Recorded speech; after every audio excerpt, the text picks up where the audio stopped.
Insta360 1-inch sensor. Supposedly this is really good in low light, so something that GoPros and other cameras don't have is, you know, good low light capabilities. Typically I would fly this with a GoPro, but only during the daytime. So like if I'm trying to like film at night with this, it's kind of noisy. But this thing has a 1-inch sensor from Leica, so this is what I'm gonna do today. I'm gonna mount this on my drone, show you guys a little sequence of how I put this on, and then launching it off the floor right here and into the air. So yeah, this camera was gifted to me from Insta360, and I just wanted to test it in my creative workflow as an FPV pilot. So yeah, I typically use a small action camera like the GoPro Hero series, but something about that is that it's not really that great in low light, so that's what I'm going to be testing with it later on today. Turn this on. You put the goggles on over your shades? Oh shit, I didn't know I was wearing that. Oh shit, that's scared.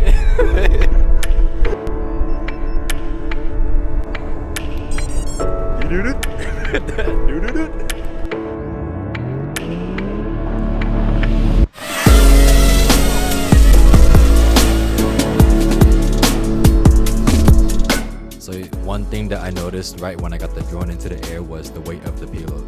This camera is noticeably heavier than the other action cameras I've flown, and I didn't even plan to fly it aggressively with this setup at all.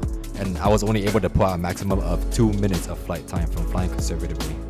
The settings I used to record this video was in 6K 30 frames per second in 360 format.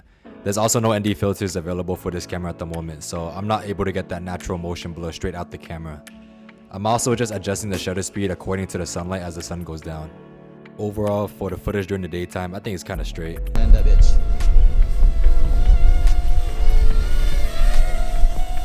Yeah. You're good. Perfect fucking landing, dog. To be honest, it's kind of heavy. Like I really have to push the throttle a lot higher, and it wastes a lot more battery. So during the daytime, I don't think I would use this. But during nighttime, we're about to test it out later in about like an hour when the sun's about to go down, when it hits around like blue hour. We're gonna go to Huntington Beach, and then we're gonna fly it through like a bunch of where there's a bunch of light, but it's also there's no more sun. So it'll be like a super light blue sky with a bunch of lights flashing everywhere. So we're gonna really test the low light capabilities of this camera in about like maybe an hour. And also very windy, and my hands are super like it's cold. It's cold, so it's like I lose sensitivity as well. So maybe that's why I think it's heavy. I'm not sure. But if it gets less windy later, like then I can probably like tell.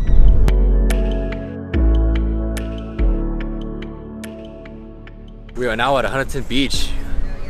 About to wait till the sun set a little bit more down so we can like flex that little low light situation. And then I'm gonna have Luigi go on the drone as well to track my drone from behind. So like you can also show like my FPV drone with the camera on top of it. I think it's gonna be sick as fuck. Let's go. Let's go.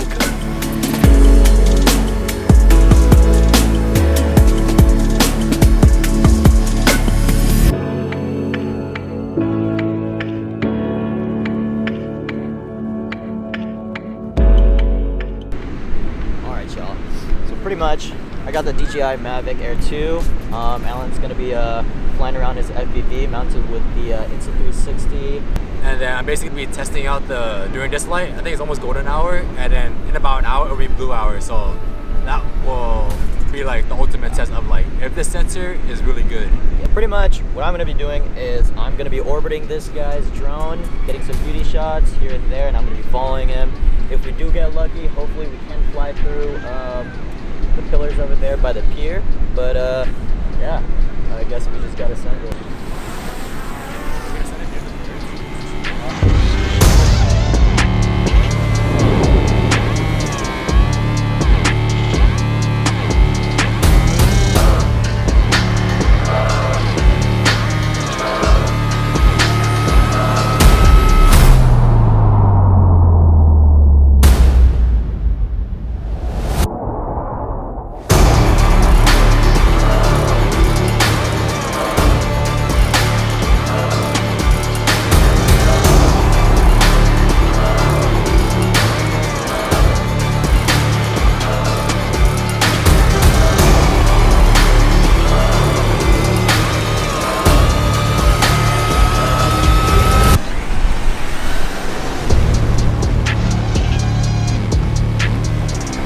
lucky I did like a little 360 on this. Like I don't know what it is called. A backflip. A backflip, yeah. I did a backflip just to test the durability of like this camera because like this thing is long and it's heavy compared to a GoPro. Just the whole. So like the whole, physics, like heavy and momentum on the front end. Like you do this thing might get loose, but it didn't.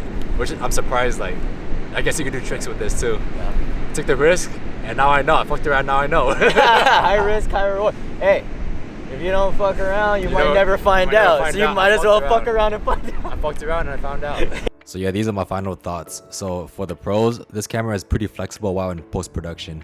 You can edit all the keyframes all within the Insta360 desktop program and can even transform that 360 video into a 16:9 video if you don't want to use the 360 video.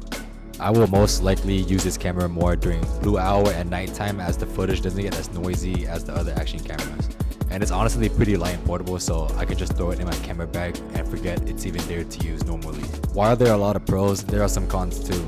Since I'm a cinematic tryhard creator, I find value in having natural motion blur in my videos with the usage of ND filters. With that being said, there is no perfect camera and I've already engraved that into my head.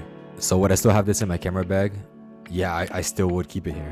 360 video is hella unique and it shows a whole different perspective compared to other cameras that I own. It doesn't take that much time to learn the fundamentals of this camera anyway, so it could be another great tool for your filmmaking. Alright, well that pretty much wraps up this video. This is Allan, my name is Luis, and yeah. Catch Catch y'all next time. I can't do this! Talking to the camera is fucking weird.